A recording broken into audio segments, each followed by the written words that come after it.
November is just around the corner, and that means the 16th Annual National Podcast Post Month is fast approaching. Hi, I'm Jennifer Navarrete, founder of NaPodPomo, and I'm inviting you to join the 30-day Global Podcasting Challenge. Whether you're a newbie looking to start your first podcast or a seasoned pro seeking inspiration, NaPodPomo is the perfect place to experiment and try new things. Visit napodpomo.org to learn more. See where podcasting can take you this November during National Podcast Post Month.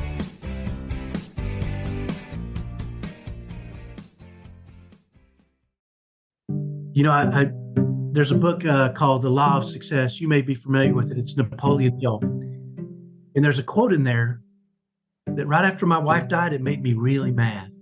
And it's called, it goes something like this. I'm going to paraphrase. It says, for every trial or tragedy or challenge we face in our life, there's a seed of equivalent or greater value, right? And when I read it, I used to believe that, right? I thought, yeah, for everything that happens in my life, there's a seed of equivalent or greater value, right? So my job is to find that, is to experience that greater value or equivalent value, right? Of that difficulty or that challenge or that trial or that, adversity, right? Well, after my wife died, I thought, no way. There's no way that there's anything that's equivalent value or greater value than that. There's no way. There's just absolutely no way. That quote is wrong, right? And just this past month, David, I found myself back in that book and I read that quote again. And this time when I read it and it said, for every challenge or trial or difficulty, there is a seed of equivalent value or equivalent or greater value. And I thought, wait a minute, a seed, right? And that word stuck with me. There's a seed. It's not a full-grown plant. It's not a full-grown flower. It's not a full-grown tree, right? But there's a seed of equivalent value. Our job with seeds is to nurture them, right? How do we nurture the seed of equivalent value? And I may not even see the full bloom in this life, right? I may not get to see the fruit or the tree or whatever that seed of equivalent value is, but if I nurture it, right? And I go back and I think, you know what? I'm going to nurture that seed. And really the nurturing is really where we experience the joy. Hey everyone, welcome back to Living the Next Chapter. Have an amazing author on with me today. We're going to be talking about his book and his story. And when I saw the post to connect with the guest today, there's something about his post that resonated with me and with my family. And I'm really interested and excited to have Kyle on the podcast. And we're going to be talking through his book today. So Kyle, welcome to Living the Next Chapter. Thank you so much. I'm happy to be here. Great to have you here. So tell us a little bit, first of all, I like to ask this for everybody. Where are you in this big world of ours? I'm in Boise, Idaho, but I'm originally from Dallas, Texas, the inner city of Dallas. So I get accused of having a Texas ghetto accent, combination of those two things. Good. I love it. How long have you been in Idaho?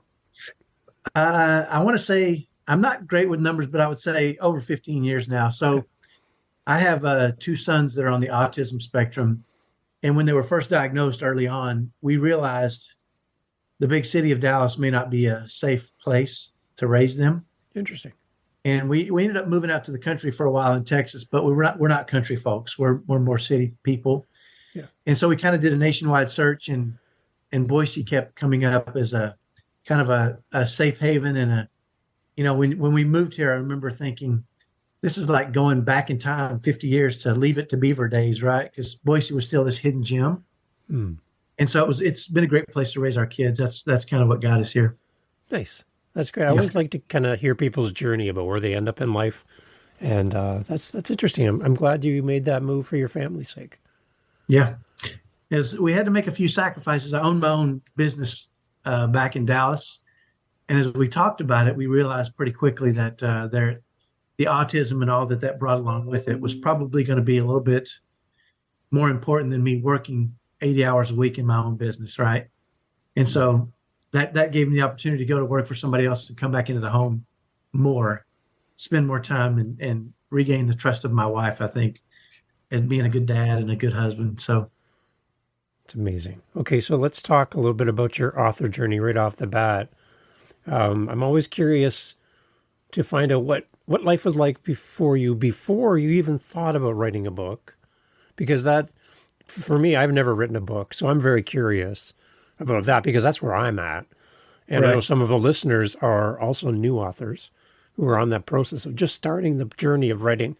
So take us back before a book was not even in the cards for you. And kind of how did you go from there to here? Like, tell us a brief idea of how that happened. So I think probably where it started for me was it didn't take me long to realize that a plan that wasn't written down really was just hope, you know? And so as my wife and I were raising our kids, I got very good at documenting kind of the experiences we were going through. This is for my own personal use, right? Experiencing what was going on and my written plan for addressing it the next time it happened, right? I'm not this kind of guy that likes the world to smack me around, right? And it's going to smack you around no matter what. That's just the way it works, right? But I've always considered the fact that if I get smashed with something one time, then I should probably go back and say, you know, that didn't feel really very good. What lesson can I learn? How can I approach this the next time so I can manage it better in my own life? And I realized pretty quickly that writing down, not just the story, but my approach to how I was going to face it next time, and maybe the tactics I'm going to use or the way I'm going to see it. And that's really where it started for me, was just documenting a lot of my own, and basically kind of like a diary, right? Here's what's going on. Freaking out or flipping out is not really helpful. You know, screaming at my kids is not really helpful, right? Yeah. All these things. And what am I going to do next time? And so for me, a lot of it became just the documentation of a plan, right? For how I want to address things were challenging in my life. And I think that's where it started. And a few years later, Facebook kind of became a thing. And when I was talking to people, I would share experiences with them and they would say, wow, you seem to have really organized your thoughts on that. And I would say, yeah, I've written it all out. And they're like, what? Can you show it to me? So I started posting some of those things on Facebook, and the response was huge, right? I mean, people would comment and say they disagree or agree or hated it or loved it.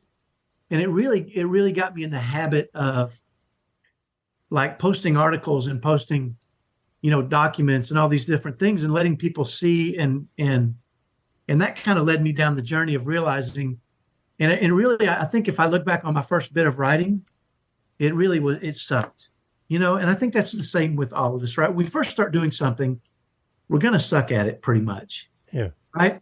But the more you do it, the less you suck at it until you do it so much that maybe you don't suck at all anymore. Right. But there's this process you have to go through from the start, right? Where you just start to learn how to do it.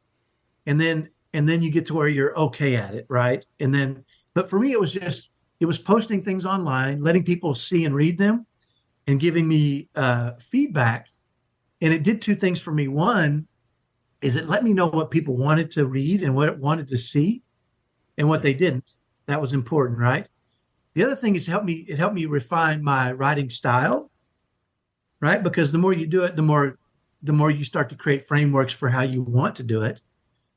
And three, the feedback kept me writing, right? Because I liked the feedback I was getting, and I never felt like I was sitting down to write a book.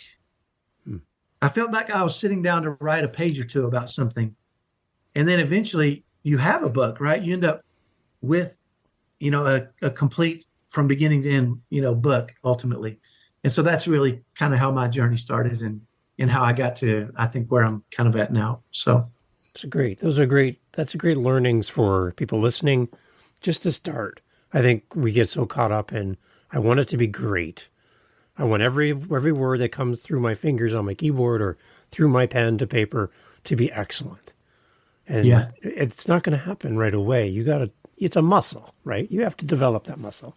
sure. Yeah, I completely agree. And it's a muscle that I didn't really, it was, if I look back on my first book I wrote was called Thrive in Chaos. It's on Amazon and I wrote it with my son. And I look back at it now and I hate it, right? I wish it wasn't there to be bought because it wasn't where I am now. If I went back and rewrote it, I would probably say the same things, but I would rewrite it in a way that was so much more efficient, number one, and number two, I think impactful. Right? Right. Yeah. Yeah.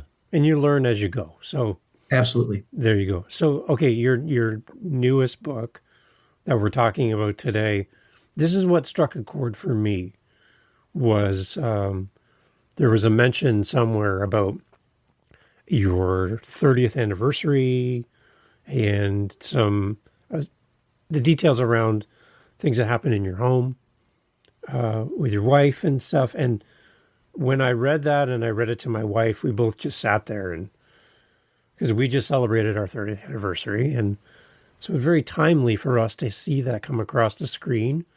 And that's what really caught my attention. So can we talk a little bit about the title of the book first, and then let's jump into the story because the story is amazing. And I have so many questions for you as an author and through the story. But let's start with the title of the book and kind of take us through a little bit behind the scenes of this book. So the title of the book is Facing My Biggest Fear, 180 Days of Surviving and Thriving After the Death of My Beloved Shelley. And that's the title of it. And so, I mean, and that says a lot, right? Yeah. We had just celebrated our 30th anniversary in June of 2021. She passed away in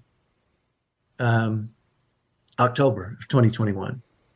And so part of my coping, I just mentioned previously, I'm not the kind to just let things beat on me, right? Yeah.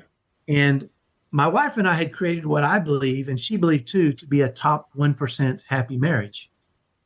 And even a top 1% happy family because of the work we had put into it. And, when you make it to 30 and your kids start growing up, you start to see some of the fruits of your labors, I think. Yeah. And I was really at that point looking forward to, kind of growing old with my wife, right? I mean, and she was just 10 days, she got really sick. 10 days later, she was dead. Wow. And so part of my coping mechanism, and I have 6 kids, right? From the ages of 28 down to 13 at the time. And I knew pretty quickly when she passed away, I knew we weren't the first people that this had happened to. I also knew that this had destroyed families. And it was common for an event like this to destroy families. My wife was so loved by all her kids, and I'm sure all moms are.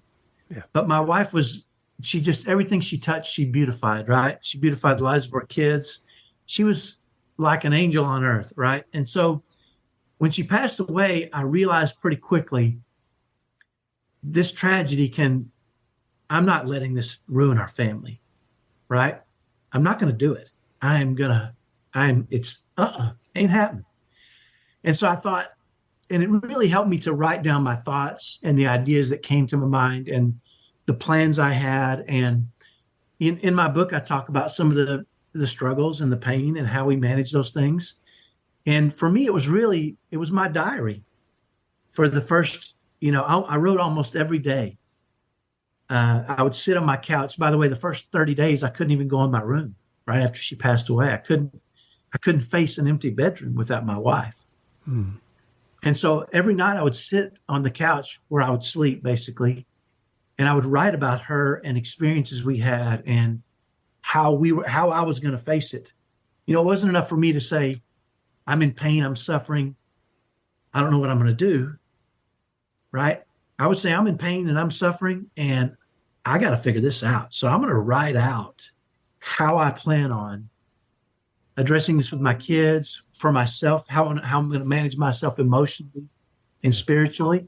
Mm-hmm. And so as I wrote those things, I just posted them every day, almost every day for 6 months. And that ended up being my book, right? It was just basically my personal diary for the next 6 months. Yeah. So take us, as much as you feel comfortable, take us through those 10 days. Like I can't imagine those 10 days in such a concise, confined period of time to go from 30-year anniversary and joy and celebration and reflection, and now we get to celebrate our family, to what's happened. What happened in those 10 days? So, when your spouse goes into the hospital and you have kids, you comfort them. Everything's going to be okay, right? And that's what you tell yourself. That's what you're going to believe, right? There's no benefit to believing anything else, right? There really is no way to. And so a lot of what I was doing was, making sure my kids were okay, checking on them consistently, and they would ask me about mom, and I would go up and visit her pretty regularly. And it was during COVID. And so she couldn't be visited by very many people, right? It was pretty hands-off kind of a thing. But I remember my wife passed away on a Monday, and the Friday before that, I like to think I have a relationship with God, mm-hmm. right? And I always have, and I try to be pretty in tune with that. And the Friday prior to her passing away, I just had this intuition that she was gonna die, and I realized that some steps needed to be taken if she were going to pass, that I should probably prepare my family for. And so in my book, I talk about this. I called all my kids together one Friday night, and I said, hey, no matter what happens, here is what I'm going to do. And I would invite you to join me, right? And basically it was, I'm going to work to live in a wonderful, happy, joyous way. And I'm going to, no matter what the outcome was, I was going to serve them and serve the world and try to be the very best person I can and keep my spirits up, right? And just be the kind of, basically I was going to rely on my relationship with God and have that support. And I challenged them and said, I want you to join me, right? I want you to be a part of this, because there's a lot of things we can do here. And 99% of them will take us down a path of pain and struggle and suffering, and we may never recover. There's one path that I'm pretty sure will help us get through this and still thrive as a family and still be in love as a family and still feel her presence on a consistent basis. And so that Friday night, I could see, I think they knew as well. I've never, it's something we may talk about down the road. Yeah. Me and each of my kids individually. Yeah. But I think they could see it in me. Right. And so a couple of days later, she passed away, and it's still a shock, right? I mean, it was still a shock to all them, but certainly setting the stage for it not to ruin our family, but to bring us closer together was, I think, again, I'm a planner. I'm a writer. I'm not going to sit there and take it. Yeah. Certainly I'm not hoping and counting on her passing, but I am, if it does happen, I'm going to be prepared. I'm not going to let it. I believe in facing the storm with confidence and faith, right? And courage. Yeah. I don't believe in getting caught up in the storm and letting it take us wherever it wants to, and ruining our chances of joy in our lives. And so, that was, those 10 days, I think we were all kind of the first days of it, we were thinking she's going to be okay. Right. I mean, you always do. Yeah. Yeah. But then when it got down to brass tacks and I set them down, I think they knew, and we planned. They knew I was planning and making a plan, I think, to take care of them, to take care of the family, to thrive through whatever experience it was going to be. So, it's amazing how resilient kids can be, even at different ages. But that had to be really tough for them to see you go through this yourself, but to miss their mom at the same time. What did you see? What did you see in your kids that kind of made you go, "Wow, I didn't know this was in them"? Like what came up from that? You know, one of the pieces of my plan was to go out with each one of my kids individually for dinner once a month, right? With 6 of them, that's, Yeah, it takes a little time, right? But just to check on them and talk to them one-on-one and really have them express to me if they're mad, if they're angry at God, tell me, right? And I told them this from the very beginning. You don't let anybody tell you how to feel, right? How you feel is how you feel. right. And everything and anything is reasonable for you to feel how you feel, right? I said, now we have a choice to make in the direction we go, right? Do we let those feelings overcome us and take charge and our emotions become more important to us than our lives? Or do we control our thoughts and manage our emotions and certainly give grief its time, right? We're going to cry together. We're going to talk about things that are going to upset us and be painful, but we can't let that be our default, right? My kids, one of the things we decided as a family is you're going to have to visit the pain and suffering, but you don't want to live there. Yeah. Right. And so it kind of became one of the things that we talked about is take time to visit, right? When the time is right, take time to visit, give it its time. But also know that your mom wants you to live your best life. She wants you to be joyous and happy and continue, right? And so if you get sucked down the rabbit hole of pain and suffering and it becomes your default, you're going to damage yourself and you're going to damage your future, right? And so, a big part of it is not to be afraid or ashamed or realize that tragedy happened, and it's capable of taking you one direction or the other. And you really have to, for us, we really had to decide what direction we were going to go and start writing our own. We talked about this a little bit previously. We are the authors of our movie. Right. Our movie can be a tragic story, or our movie can be a triumph over tragedy. We get to write that, right? The events in our life are going to happen.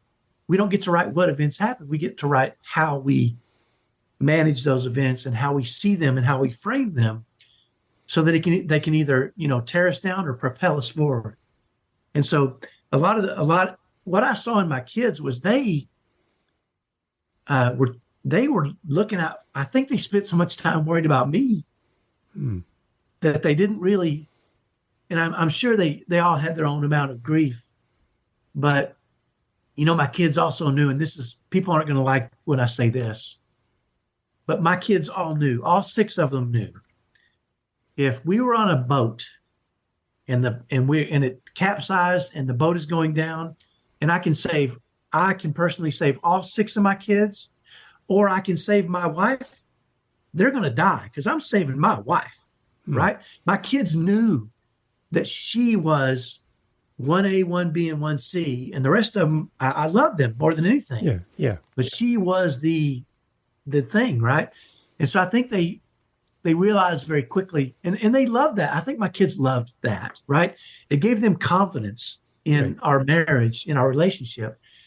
And so some people don't care for that. They don't like hearing that, right? But that was our reality. And so my kids, they were checking on me regularly. They would come to me and say, "Are you doing okay today?" And really asking that question, not in, how your friends say, "Hey, how you doing?" "I'm doing fine." Yeah. They would say, "Listen, I'm pulling you aside and I'm asking you, are you doing okay? Nice. Do you need anything, Dad?"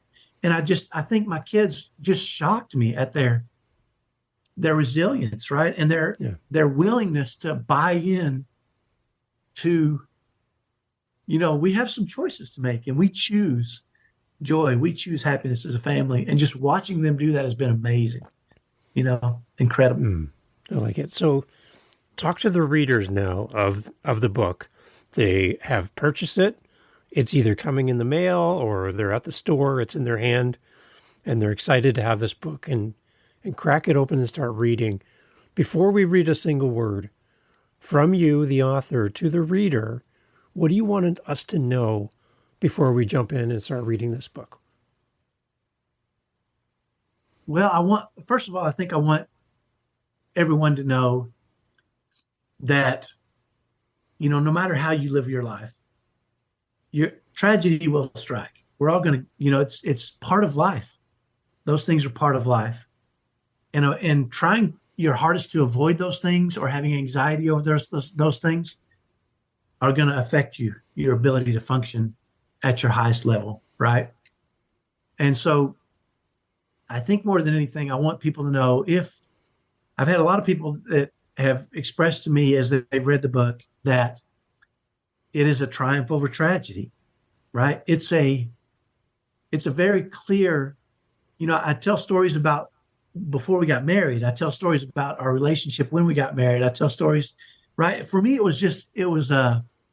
wanted these things to be known about our relationship for my kids and for me and for other people. But what I don't do in the book is I'm gonna tell you that I'm in pain and suffering. But before I finish each section of the book, you're going to know what I'm going to do to escape and to live my life to its fullest, right? So I'll never leave you in a place of pain. Yeah. I'm going to obviously every time leave you in a place of joy and happiness and knowing, right, that if you face tragedy, you're not alone, and there's a way to address those things and a way to live your life to its fullest and be happy and be uplifting and be buoyant, right? No matter what kind of things you face. So I hope that it's a triumph over tragedy. I believe it is. It's funny. I continue to write to this day. The book is like 200 pages, right? And it's pretty, and I don't know how many posts there are, but I guess, in 180 days, right? I want to say almost every day I wrote something, and I've even got the day I wrote it. So you'll know day one what I wrote. Wow. The day after my wife passed away, right? And you'll know every day what was on my mind, what I was thinking about, what I had to get off my chest, how I was going to face the future with courage and faith and hope. And so that's what you're going to get with the book. So have you taken opportunities in the past to sit on that same couch, open that book, and flip to a certain date, and you're back in that moment again? I haven't done that. But my book is I also, as part of my book, I also crafted a plan, right? So I've got it. Are people going to be watching this as well as listening? Yeah, I can release the video for sure. Okay, Yeah. I'm going to show you something here. It's so not only did I write for my own sake and to document how I was feeling, but my plan is in here, right? And there's different categories of things that I'm going to do and how I'm going to do them. And if I face challenges, how I'm going to face it, right? Page after page, there's probably 30 or 40 pages just in here. Yeah. And these are not my stories. These are worksheets, right, that I create because I'll give you a quick example. After my wife passed away, everything reminded me of her. Yeah. Everything. You spend 30 years with somebody, that's your life, right? Yeah, exactly. And so there were things that would shake me to my core. I remember going to Walmart for Thanksgiving, which was about a month after she passed. Thanksgiving's coming up. I go to Walmart to buy a turkey. Well, I've never bought a turkey before. Yeah. My wife had, right? I'd never bought a turkey. And so as I'm walking around just in a fog, right, I'm thinking, I've never bought a turkey before. And I'm just in pain, right? Mm-hmm. And then I see a couple, an old couple, holding each other's hand and supporting each other. And I got physically angry, not at them, but I got angry because I wanted to grow old with my wife. Right. Right. Yeah. And it made me mad. And I thought, you know what? That is not being mad at an old couple for their love is not helping me in any way, shape, or form. You're right. Right. And so I came home and I wrote up a worksheet and I thought, how can I reframe this so it's beautiful for me? Because I can't get mad every time I see an old couple. That's just not going to be good. No. It's not effective, right? And so I wrote up a worksheet and I said, the next time I see an old couple, I'm going to approach them and say, I think it's beautiful what you two have. And I'm going to reframe it in that shape, because if I can't do it, I want somebody else to do it, right? I want it for somebody. And so I would go to Walmart, or I'd go anywhere and I'd see an old couple and I would move towards them, right?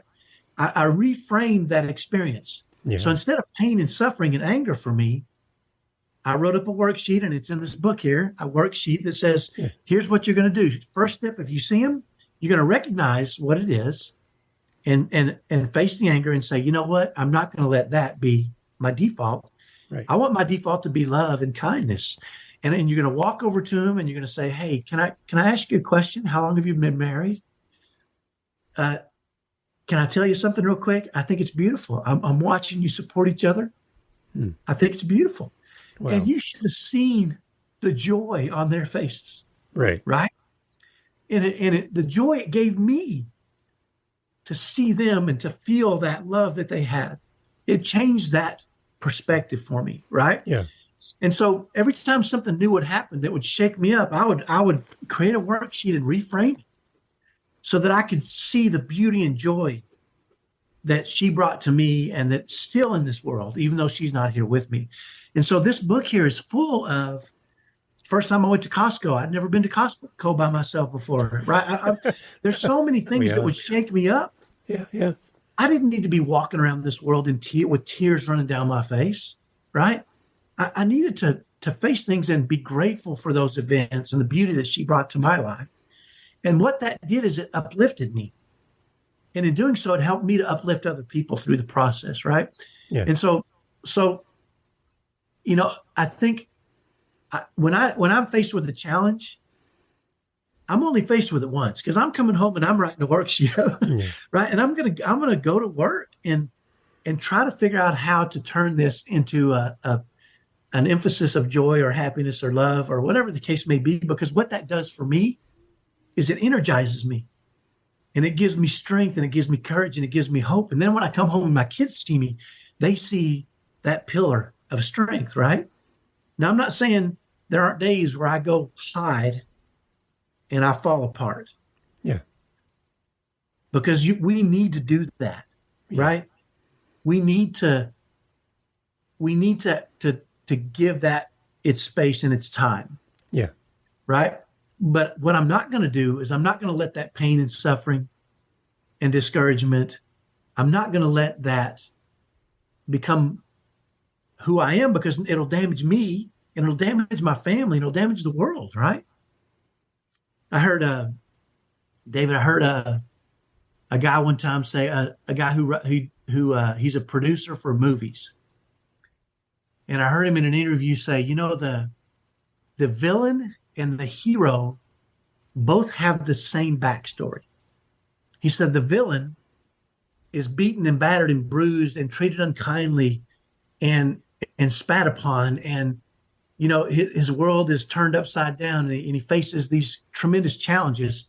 And when he grows up, he says, you know what? The world is a terrible place and I'm going to get revenge on the world. Right? Yeah. And he says the hero is beaten and battered and spat upon and treated unkindly. And the hero grows up and says, I'm never going to let this happen to anybody else. I'm going to save the world from that. Right? And it really struck me, because we're all going to face that tragedy, right? Yeah. We can come out bitter and angry and discouraged and bleed that into the world. Or we can come out with hope, right? And with joy and try to change our futures and other people's futures, right? And that's going to bleed out into the world.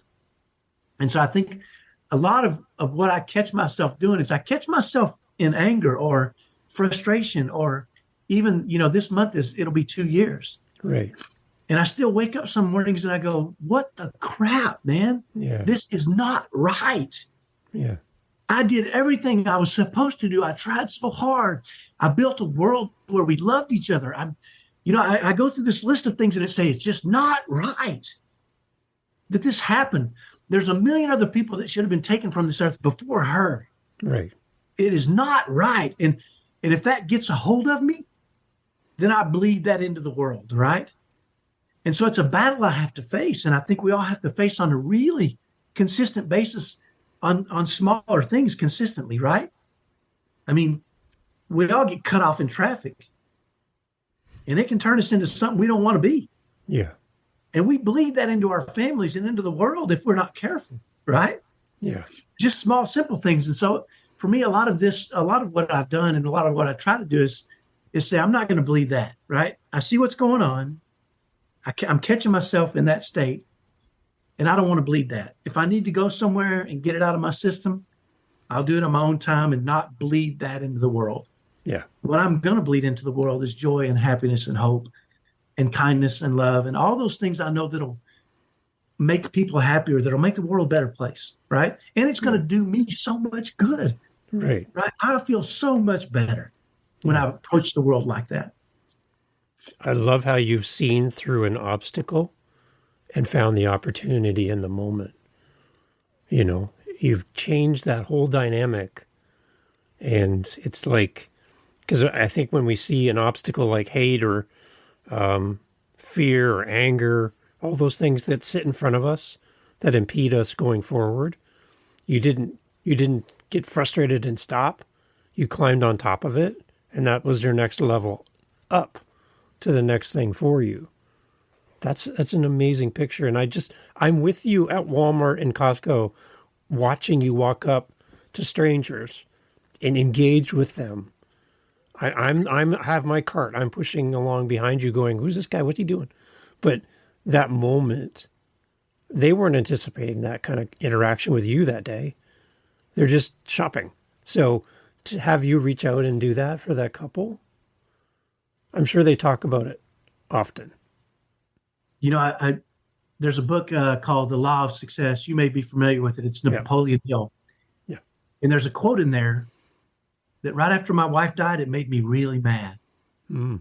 And it goes something like this. I'm going to paraphrase. It says, for every trial or tragedy or challenge we face in our life, there is a seed of equivalent or greater value. Right?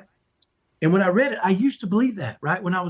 I thought, yeah, for everything that happens in my life, there's a seed of equivalent or greater value, right? So my job is to experience that greater value or equivalent value, right? Of that difficulty or that challenge or that trial or that, adversity, right? Well, after my wife died, I thought, no way. There's no way that there's anything that's equivalent value or greater value than that. There's no way. There's just absolutely no way. Right. That quote is wrong, right? And just this past month, David, I found myself back in that book, and I read that quote again.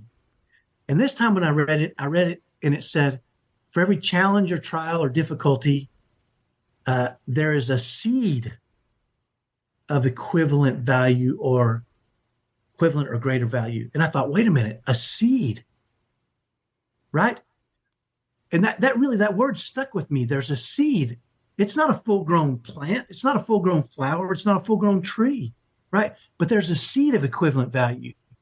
Our job with seeds is to nurture them, right? How do we nurture the seed of equivalent value? And I may not even see the full bloom in this life, right? Yeah. I may not get to see the fruit or the tree or whatever that seed of equivalent value is, but if I nurture it, right? And I go back and I think, you know what? I'm going to nurture that seed. And the really the nurturing is really where we experience the joy. Sure, the flower is beautiful and it's fully bloomed, but if we put in the effort, right, to work to nurture that seed, whatever that seed may be, to really work at it and to give it effort and to give it care and to give it, right, all those things, then we don't necessarily need to see the bloom, right, because we're in the process, we're in the journey, right? We may not, I heard Jim Rohn is another business philosopher, and you may have heard of him too. Yeah. He says, it's not the achieving of the goal that's the real reward. It's who you become in trying to achieve the goal, right? It's who you become. And so I had to reframe even that quote and say, hey, if it's a seed, I can nurture that seed. I don't ever believe there's anything that's going to happen in my life that's going to be on a par with the pain I've experienced. There's going to be no joy that's even with the par of the pain, right? Yeah. I've got to be okay with that because I don't believe it. Yeah.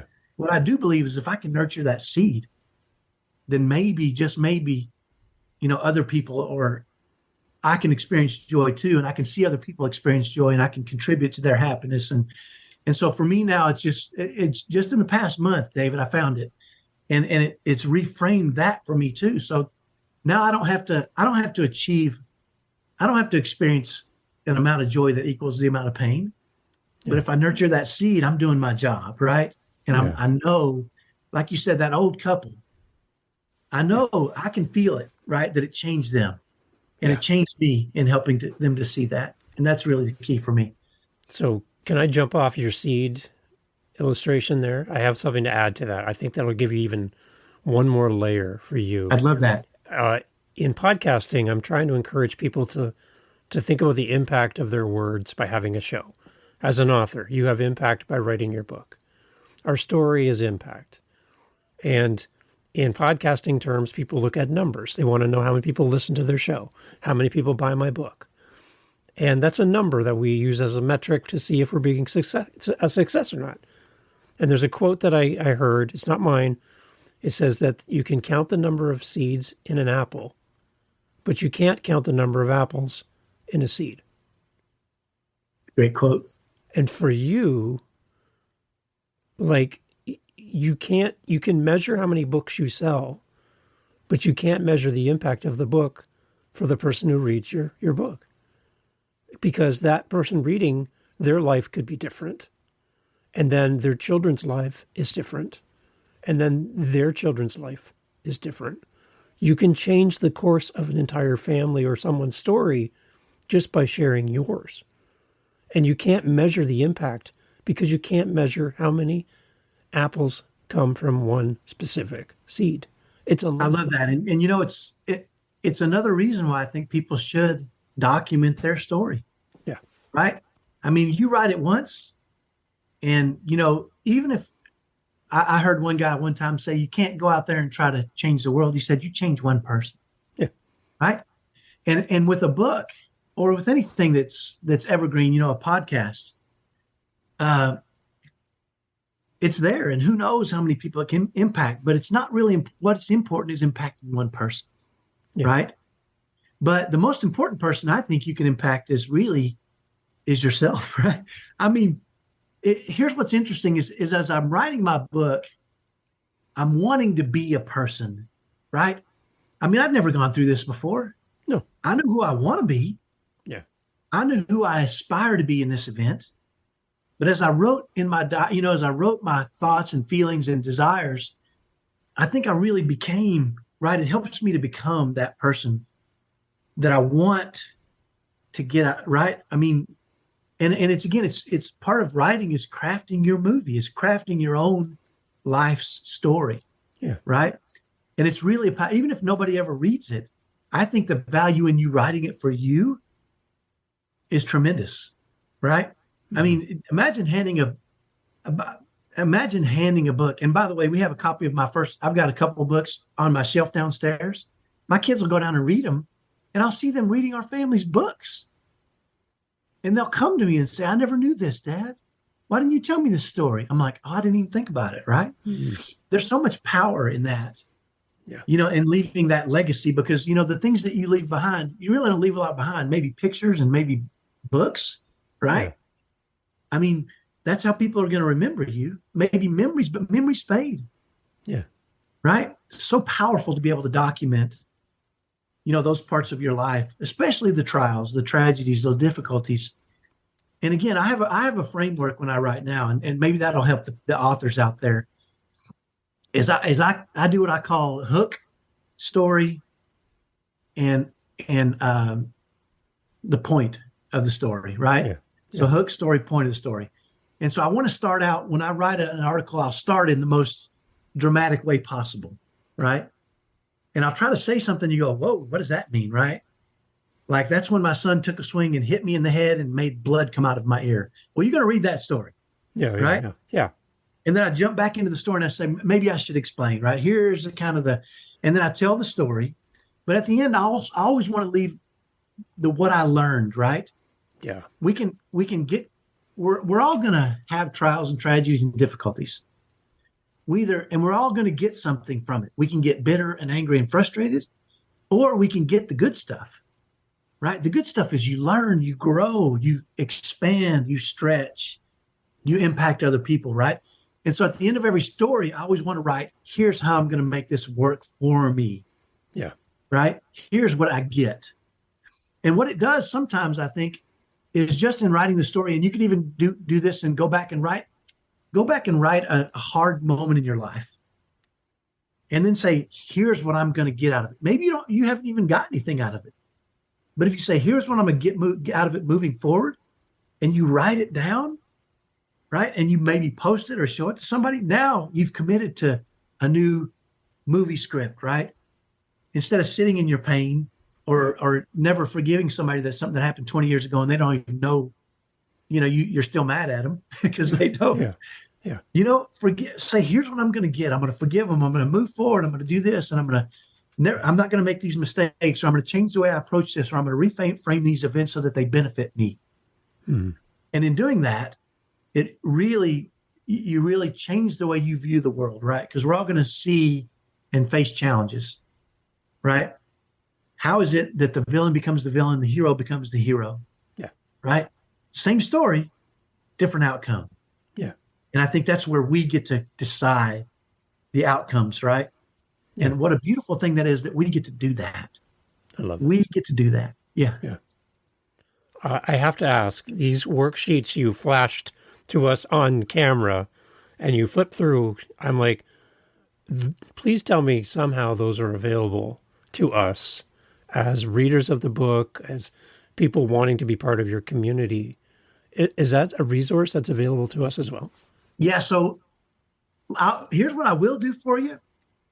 Some of those are more personal, and I don't share them all. Yeah. Because some of those things are, just not things I really want to talk about. Yeah. Some of my thoughts aren't really very good, right? And it's not really, I don't want to, you know what I mean? But I want to change them. But I will tell you this, and this will be very helpful. So I've created what I call a COST formula, COST. Okay. So the C stands for challenge.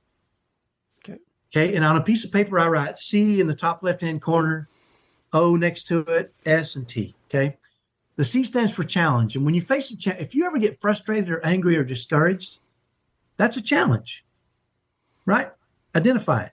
That's the first thing. So I would come home and I would write, the challenge is I see an old couple in Walmart and I get mad, right? And I want to fill out all the way it's going to cause me trouble, right? Because I want to get leverage on myself to change, right?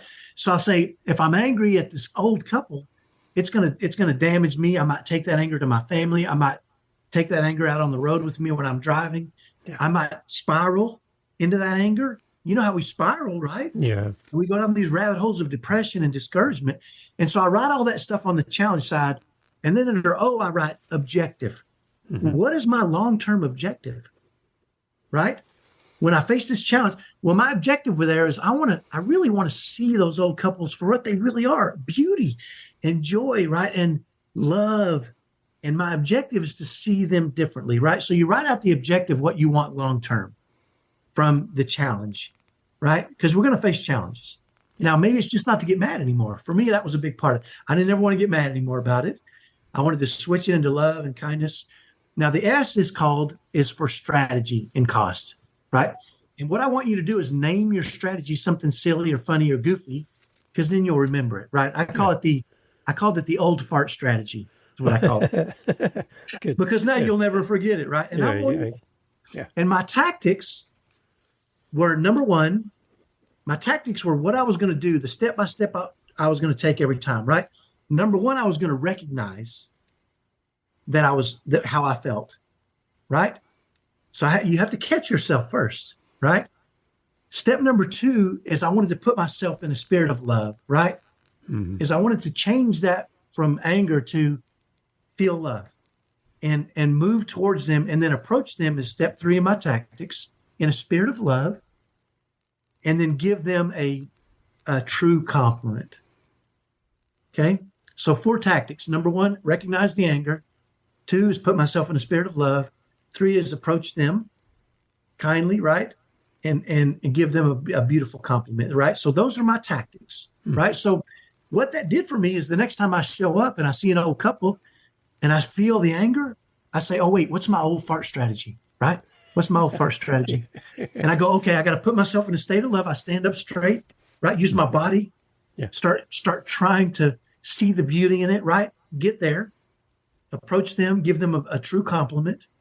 And from there, it was just beautiful, the things that would happen, right? Yeah. And you can do this. This cost formula works with any challenge you face, whether it's raising kids, whether it's driving in traffic, right? Getting mad in traffic doesn't do you any good. No, exactly. Right? My long-term objective is to be patient in traffic, right? Yeah. Because you don't want to come home and be mad at your family and because you got stuck in traffic or somebody cut you off. That doesn't do you any good. And you're not going to get out of the car and whoop anybody. Come on. We're not doing the world, right? So the strategy is traffic. What's the traffic strategy, right? And you create your own tactics. Now, your tactics may not always be perfect. Sometimes you have to adjust them. But by writing them down, challenge, objective, strategy, tactics, by writing them down and putting them on paper, you go, okay, I got it, right? And now, no matter what the challenge is, you know, I have people all the time see me face things and they go, man, you're so patient. I say, no, I have a strategy. They say, what? I say, I have a strategy. They say, what do you mean you have a strategy? I say, well, when somebody yells at me, I have a strategy. It's called the yell strategy. And I say, hey, are you okay? And it diffuses people. Wow. Right? Are you That's okay? Powerful. Yeah. I can tell something's bothering you. Obviously, it's not me. Or maybe it is. And if it is, I sure am sorry. I didn't mean to upset you. That's not what I'm trying to do.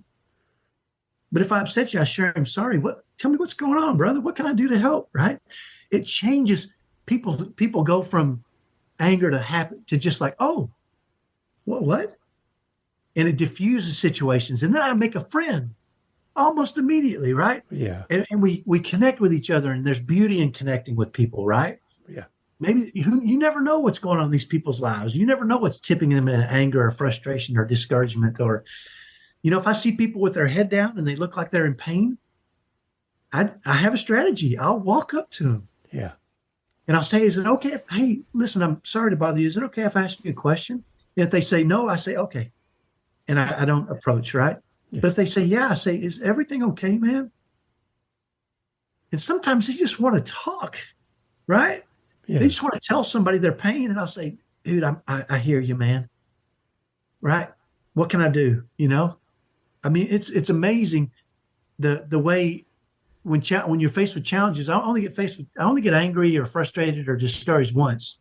Then I come home and write up right? I write it up and I go back into the world and try to spread beauty and joy, right? Yeah. And it's not hard if you take a little time, right? Even if it's on a piece of paper, write it up, right? Internalize it, start using it in this world. And man, we can just start spreading more joy in this world. I can just imagine someone using this principle that we just explained. And you did such a great job with this, by the way. I wrote it all down. I love it. Yeah. I just imagine you trying to figure out how to buy a turkey at Walmart, completely overwhelmed with everything you're thinking and feeling, and that person walking up to you going, hey, Kyle, can I ask you a question? Are you okay? What that would have done in that moment while you were staring at turkeys going, I'm completely overwhelmed. I miss my wife. I don't know what I'm doing. I feel like I'm failing. I'm angry. I'm bitter. What would that would have done, right? It would have changed my world, Yeah. right? I'll share this. I know we're butting up against time here. I'll share this with you because I think it's my kids. My kids think I think they appreciate what I do because they know my stories, right? But my kids one night wanted to run to Walmart. It was getting later in the evening, and I was kind of tired. And so I pulled into a parking lot. I said, "You guys go in. I'm just going to stay in the car." So I have twins. They're 15. They run into the store, and I see a guy sitting on the curb. He looks like he might be a homeless guy. And I see him sitting there, and he's just has his head down, And so I thought, I'm really kind of tired. I really don't want to do this, but I have a strategy, I have to. I don't really have a choice, So I got up and walked over and I said, "Hey, excuse me, would you like company for just a few minutes?" And he said, "Yeah, that'd be great." So I sat down on the curb next to him and I said, "Tell me your story. How'd you get here, bro?" And he starts sharing with me, stories of abuse and, getting kicked out of school and time in jail and, addiction. And the kid's just pouring his heart out, right? And I said, "Hey," I said, "What's your plan, man? Have you got a plan?" He says, "You know what? I was just talking about that with somebody. I think this is what I'm going to do, and I'm going to try this, and I'm going to do this." And I could see, hey, buddy. He went from, this is my son, he went from discouraged, sitting on the curb, to his head was up. And he was talking to me about how he was going to face the world, right? And I really didn't say anything. I just was listening and asking more questions. And about that time, my twins come walking outside, and they see me sitting next to this character. And the grins on their faces were so big, right? And I said, "Hey, those are my twins. I got to go, man. Thanks for chatting with me for a few minutes." And he's like, "Dude, thank you. And I appreciate it." I said, "You need a ride somewhere?" He's like, "No, I got a ride. They're coming. I'm sitting here." And my kids, we got in the car, and my twins said, Why are we not surprised, Dad?" And I said, "He looked like he could use a little company." And I wasn't doing anything, Yeah. And I, like you said, you don't know how many, what did you say? You said, you don't know the number of seeds in an apple. Right. Right. But you don't know how many apples are in a seed. Right. And I've driven by guys before that looked rough and had troubles. Right. And I'm thinking, I wonder, people don't get there overnight. There's a story. And maybe they need help, and maybe they don't. Maybe they're just, I don't know, but I don't know their story unless I know their story, right? Yeah. There's different ways to look at the world. And I think looking at, I had a friend one time say that some people see the world as a happy, joyous place filled with love and kindness. Other people see the world as a bitter, angry, discouraging place. And he said, same world. Right? What's the difference? Yeah. And the difference is very clear to me, right? If you live happily, if you live kindly, and you try to express love, you live in a happy, kind, loving world. You get it back. Yeah. I got love from a homeless guy in a 10-minute conversation, right? Nice. I love it. And I got that. That uplifted me. I got that. That was what I got out of that encounter. And amazing. Because I just got up out of the car and walked over there, right? Yeah. Yeah. So it's a great story. Tell us, Kyle, your family's coming home. I want you to get back to your family. Tell us, where do we connect with you? Where's the book available? What do we do now to get a copy of the book and to share a copy of the book? How do we do that? So I posted, and I want you to put a link to the book. It's free. Okay. I want people to download it and read it. Okay. And connect with me. My contact information is in that book. I do call myself the Driven Autism Dad. I have a YouTube channel where I do videos on there as well. Okay. If parents have kids that are on the autism spectrum or they know of anybody. And so I can be contacted on YouTube through Driven Autism Dad.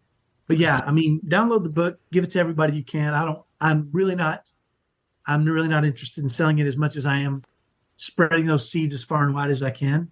Good. I will caution those people that download it though. My first book I sold, I remember I went to a conference and I gave 30 copies away. And when I went back and asked those people about it, only one person had read it because it was free. The next time I went out and did a conference, I sold 30 copies. 27 of the people that bought it had read it out of 30. Yeah. So if you download it for free, I want you to attach a value to it before you download it. Pretend you're spending $25. Yeah. Because then you will read it. Because if you just download it and don't pretend you spent $25, you'll never read it. Yeah. And that doesn't help me or you or anybody, right? Right. I want people to value this. Now, if you want to send me money, because that makes you want to read it, go ahead, figure out a way to send me money, open the book and find my name. You can, but that's not required, right? I don't want you to do that necessarily. Unless you think it'll, or if you read it and it's worth $1 million, send me a check. Send you a check. We're totally open for that. Totally open. Right. So we will put all the information in the show notes as well, Kyle, so people Sounds have great. access to you. You're coming back to Dad Space for another recording. You can talk a little bit more about the book and your dad journey as well. So that's another accompanying episode. Excited to have you back over there as well. And Kyle, thank you so much for making time. The cost strategy, I'm using that today. Thank you for giving us that. That was a great thing to do. I love it. Thank you so much, David. That would make me, people ask me after my wife passed away, what can you do for me? Yeah. Here's what you can do for me. You can love your wife a whole lot more. You can make sure she knows it, and you can spread joy. That would be how you could help me. I love it. I love it. Yeah. Thank you, David. Thank you so much, Kyle, for being part of this. Everyone go check the show notes. Make sure you go and give Kyle some love and thank him for his time and for giving so much today. Enjoy your family this afternoon, Kyle. We'll talk again soon. Thanks, David.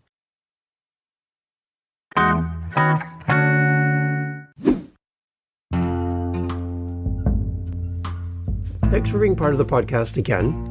Appreciate you investing time in the show and you for listening this far.